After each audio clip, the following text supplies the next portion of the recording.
mon devoir, c'est de protéger la République, quoi que cela puisse coûter. Nous ne pouvons pas accepter dans ce pays les menaces faites contre des juges au quotidien, qui sont appelés au téléphone, qui sont menacés de mort, dont les domiciles sont recherchés pour y mettre le feu. Les maisons sont sélectionnées pour y mettre le feu. Je suis sûr qu'après ce dialogue, selon les points de vue développés, vous verrez, certains seront tentés d'aller mettre le feu chez un tel ou un tel. Cela n'est pas acceptable dans une république. Et ça ne le sera pas. Ça ne le sera pas. Le Sénégal fait l'objet de critiques à l'international. Vous suivez, nous suivons tout ce qui se passe. Une campagne orchestrée contre la République, contre le président de la République. Contre le président, ce n'est pas grave. Je sais me défendre, je sais me battre. C'est pas là le problème. Contre le Sénégal et ses institutions, sa démocratie.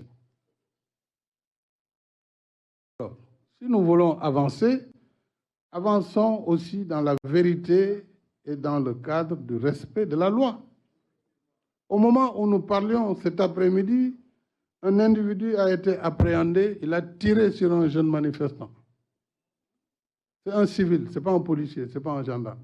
Donc, ceux qui tirent et qui tuent, vous le savez bien, ce n'est pas nos forces de défense et de sécurité. Ce sont les forces les plus républicaines en Afrique, connues, reconnues par l'Organisation des Nations Unies. Quel est l'intérêt pour nos forces, pour la gendarmerie ou la police, de tirer sur des manifestants, sur des civils? Vous savez bien qu'ils n'ont aucun intérêt à le faire et ils ne le font pas.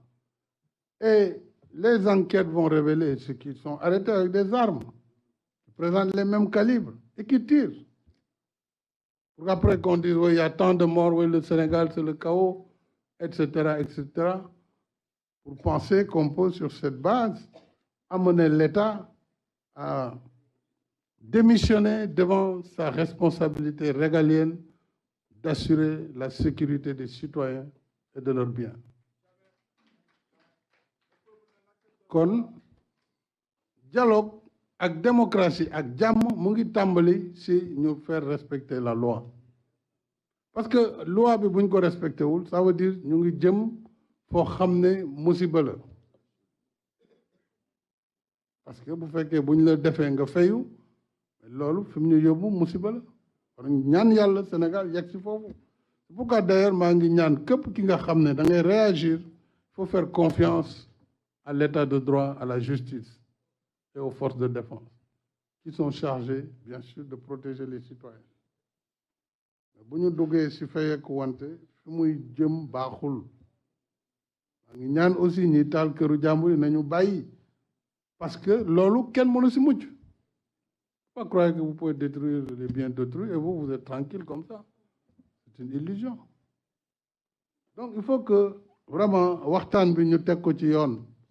Li nga xam ne ñun ñëpp ñoo ko bokk muy réew mi ñu sàmm ko. Sàmm ko, respecté ko.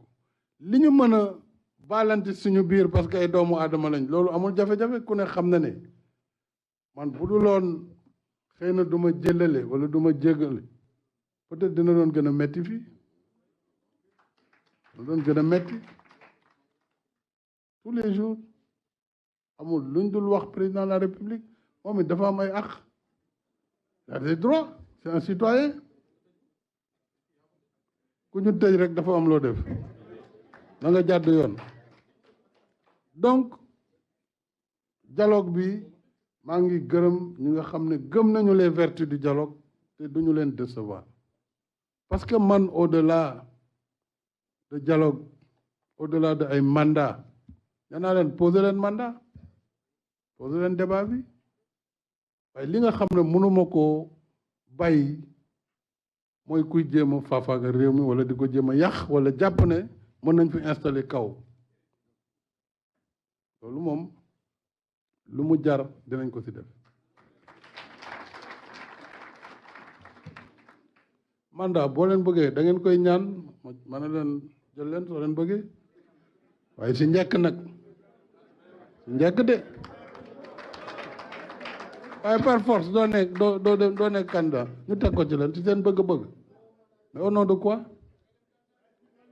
te ñi koy wax ñoo campagnoon le référendum bi bu wii jàllee président dana def 2 mandats tout le monde le sait, tout le monde sait lire le droit kon débat boobu duma ci dugg parce que débat dialogue bi la man nangu naa ñu débattre ko dans le dialogue man ma gêne nullement comme nangu naa ñu débattre l'ouverture et l'inclusion parce que c'est pour le Sénégal, c'est pour l'avenir de ce pays. Donc loolu bu ñu ko gëmee nañu dem ci dialogue bi dans cet esprit pour faire avancer encore notre démocratie. Mais nag ne me demandez pas de croiser les bras face aux velléités de déstabilisation de notre pays. Personne ne me demande cela. Ce n'est pas possible. Ce n'est pas possible. Force doit rester à la loi. Alors, pour le reste, jàpp naa ne chaque parti doit vraiment le plus rapidement possible désigner ses représentants.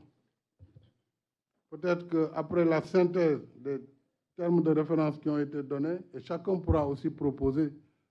Les autres dialogues antérieurs avaient déjà fixé des quotas pour chaque entité. Su mbooloo bi bëri lool aussi dootuñu mën liggéey. Donc commission yi nañ ci dem de façon vraiment rationnelle pour que ñu mën a am résultat yu am njëriñ pour askan wi. Li ci des nag yaakaar naa ni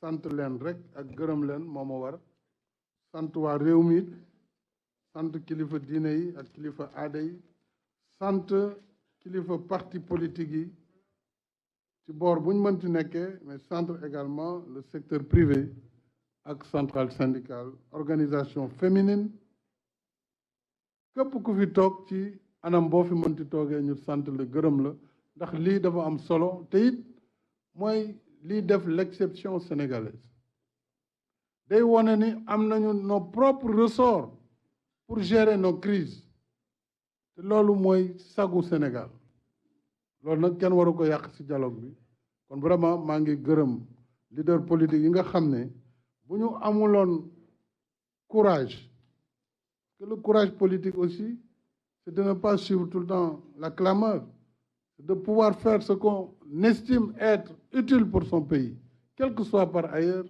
les échos, c'est d'être venu et d'essayer justement de trouver des solutions à travers cet échange, ce dialogue entre les différentes parties.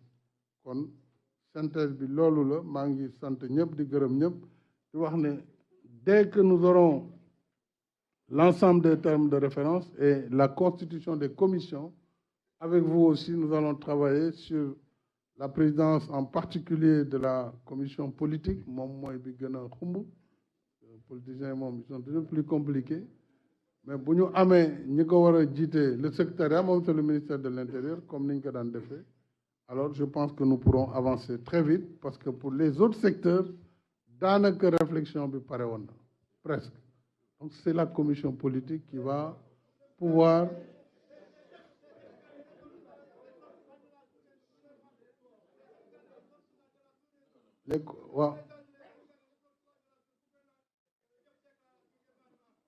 waaw li mooy Afrique nag dañ koy nangu xam nga Afrique moom foog lu mel ni di am c'est la culture c'est la spontanéité donc il faut l'accepter. Senghor disait que l'émotion est nègre, la raison est hellène. Voilà, c'est ça, il faut l'accepter. Merci beaucoup maa ngi sant ñëpp di gërëm ñëpp wasalaam.